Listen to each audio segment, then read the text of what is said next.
there, it's Anonymous Tea, where we spill the tea anonymously. Hello, hello, hello, hello, hello, everyone. Hello, YouTubers. Hope you guys are all having an amazing day today, sending good vibes, sending positivity, sending blessings, and good energy to each and every single one of you. Thank you so much for tuning in. So today we are talking the latest accuser, who is a male, you guys, who wants to sue Diddy over publishing and all of these things. And I knew this was going to happen. I knew that they are not done with Diddy.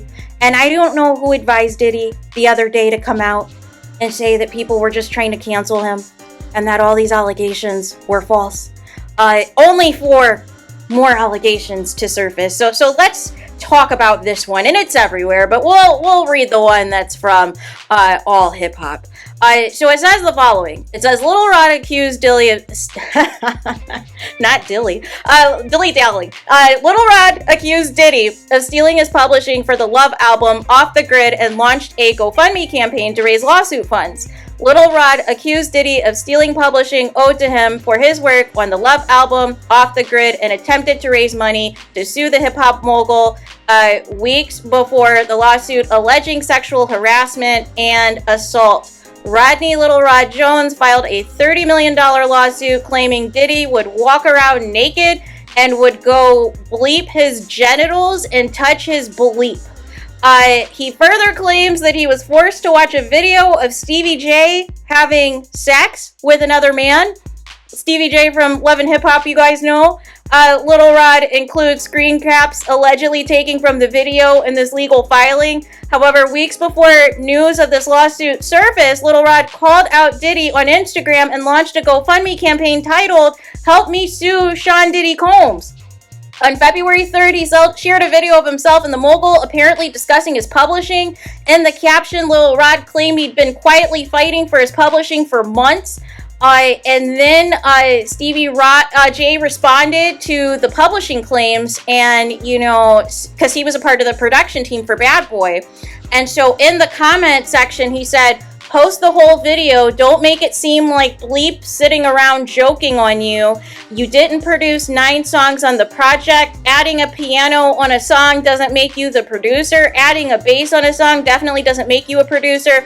Tell the whole story on how you came in as an engineer. Don't get selective amnesia, and don't try to make the homie look like he's stealing from you, because clearly I know that ain't the case. Little Rod refuted his claims and said this video clearly speaks to them plotting on my pub, short for publishing, before accusing Stevie J of possibly working with them against me.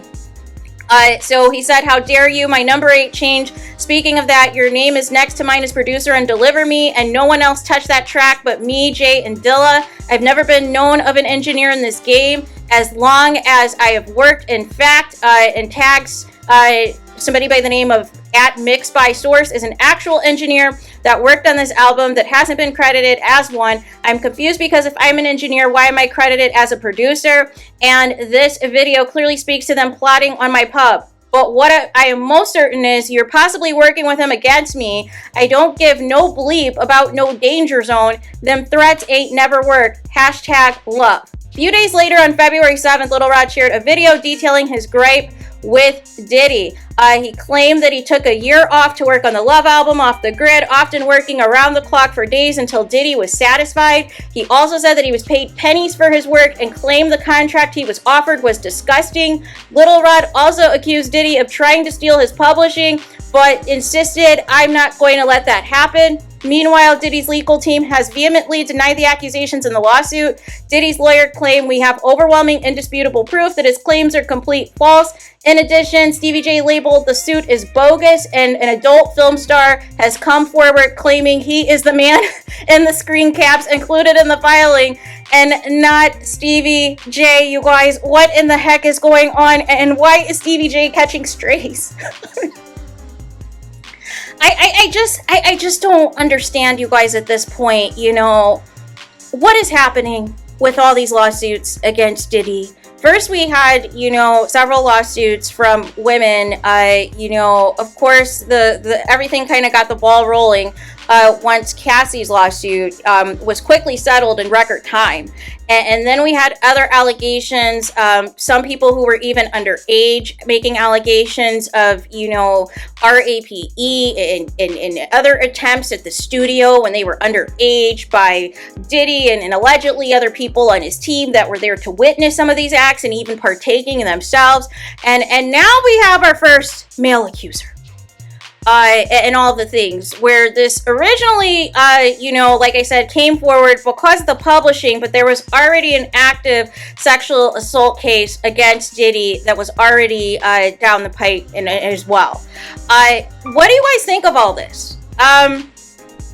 Again, these people are dropping receipts. They're dropping screen grabs and videos and text messages and all these things. So is all of this fabricated? Is everybody lying? Everybody can't be lying.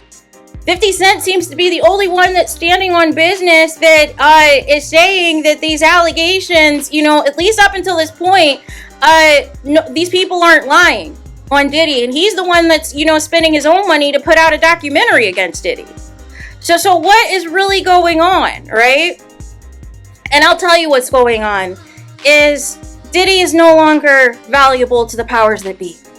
He is no longer, you know, financially beneficial to the powers that be.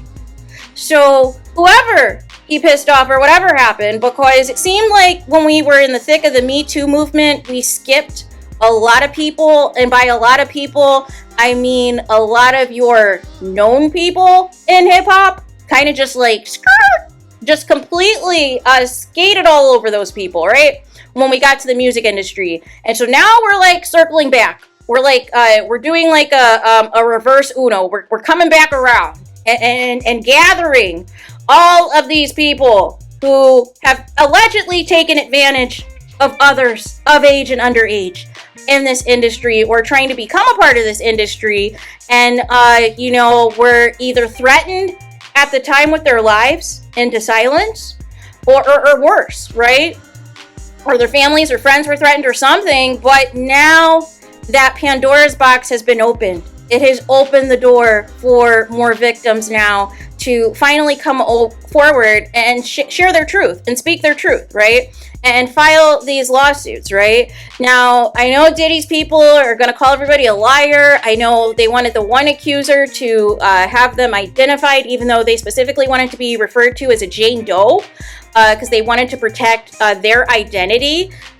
But again, at some point, you know, these people are complicit. And by meaning complicit, I mean some of these A-listers who you see in the pictures and the videos with Diddy 24/7 all the years, and they're at all the same parties all over the years, but now are conveniently doing the mute challenge once these allegations started to drop against Diddy, you know, perhaps to protect themselves, perhaps to potentially pay off their own victims, and hope that still keeps them out the news and out the press.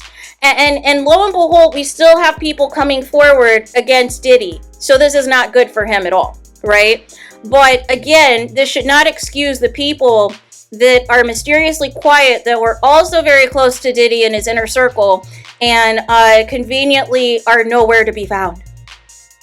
And conveniently, the people who are defending Diddy, I think, have something financially to benefit from that, right?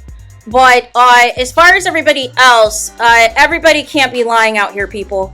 But this is very disturbing, like just the details and everything about this lawsuit, you know, that it entails. But, you know, it's interesting with the publishing piece because, as you guys know, there is an active case about the songwriters and them feeling cheated out of millions of dollars with the streaming services, with the record companies, and even some of the artists just taking portions of their songwriting credits and publishing and royalties to where they're getting paid pennies and royalty payments that they should be getting at least at the minimum thousands in payments for, you know, people that streams these particular songs, right? So I find it interesting that all this is kind of happening simultaneously, right? As all of this is getting exposed and put out there. So there is that.